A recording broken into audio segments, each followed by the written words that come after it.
মিরাজ ভাই এই গানটা আমি সর্বপ্রথমে আরো 5 বছর আগে একটা মঞ্চে করেছি আমাদের দেশে, আমার বাড়ির পাশে একটা নাজেম মোস্তান নামে মাজার আছে, ওইখানে করেছি। ওইখানে এক লোক ছিল আমাদের সুরেশ্বর দরবারের ভক্ত, ওনার নাম ছিল শাহ আলম ফকির। ওনার একটা ছেলে একটা মেয়ে। ওই মেয়েটা কোনো কারণে তার মেয়ের জামার সাথে একটু ঝামেলা হয়েছে, ওই মেয়েটা আত্মহত্যা করে মারা গেছে। এই গানটা সেদিন প্রথম উনি আমাকে দিয়ে অনুরোধ করাইয়া এই গানটা মঞ্চে করাইছে। সেদিন ওখানে যারা হারানো মানুষ ছিল তাদের অবস্থাটা যে বাবা কি হয়েছে এটা আমি আপনারা নিজের চোখে দেখেন নাই, তাই আপনাদেরকে বলাইতে পারবো না, বুঝাইতে পারবো না। আমার ঘরের মাল সব লইয়া নিল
কারে আমি মুখ দেখাবো কারে।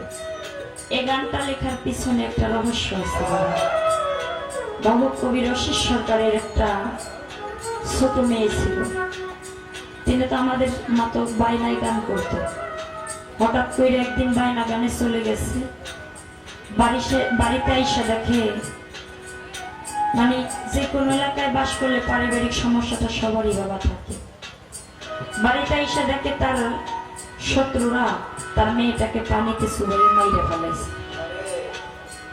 দেখা উনি আর ঠিক থাকতে পারি নাই, উনি গিয়ে মামলা করছে। যে ছেলেটা ওই মেয়েটাকে মারছে ওই বাবারে দিছে হুকুমের আসামি, আর ওই ছেলেটাকে দিছে মার্ডার কেসের আসামি। এখন তো লাইগে গেছে দৌড়দৌড়ি। এক লোক ডাক দিয়ে বলে, তোরা দুই বাপ বেটায় দূরে দূরে গিয়া না পালাই একটা কাজ করতে পারো, তোরা এক জায়গায় যাইতে পারো, এক জায়গায় গেলে তোরা এই মামলা থেকে বাঁচতে পারো, না হয় তোদের বাঁচার কোনো উপায় নাই। বলে কোন জায়গায়? বলে রশিদ সরকারের যে গুরুর বাড়ি বৈরাবর দরবার শরীফ, তোলা চান্দের কাছে গিয়ে তোরা বাপ বেটা দুজনই তার হাতে হাত দিয়ে মুড়িদ হয়ে গেলে, রশিদ সরকারের গুরু ভাই হইয়া গেলে, রশিদ সরকার আর তোদেরকে কোনো মামলা থেকে খালাস পাবে।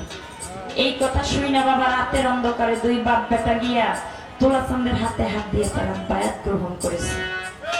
এই খবরটা রশিদ চান্দের কানে কেমনে কেমনে জানি পৌঁছিয়ে গেছে। যখন পৌঁছাইয়া গেছে তখন রশিদ চান তিনি ওই তোলা চান্দের দরবারে যাইয়া হাজির হয়েছে, যাইয়া দেখে ঘটনা সত্য। তখন তিনি কি করলো, হাতের মধ্যে দুইটা ফুলের মালা নিয়ে তার যে শত্রু তার মেয়েকে যারা বাবা মারছে, এত বড় ত্যাগ কিন্তু আমরা করতে পারবো না। যে আল্লাহ নলির একটা গ্রামক দেখেন, এত বড় ত্যাগ আমরা করতে পারবো না, কারণ আমাদের আত্মীয় স্বজন মাইরে ফেলাইলে এটা আমাদের যা কিছু করতে হয় করতে হবে। তখন তিনি দুইটা ফুলের মালা হাতে নিয়ে এই বাপ বেটার গলার মধ্যে পড়াইয়া তাদের বুকের সাথে বুক মিলাইয়া বলে, তোদের সাথে আমার আর কোনো শত্রুতা নাই, কোনো মামলা নাই, আজ থেকে তো আমার তরিকার হয়।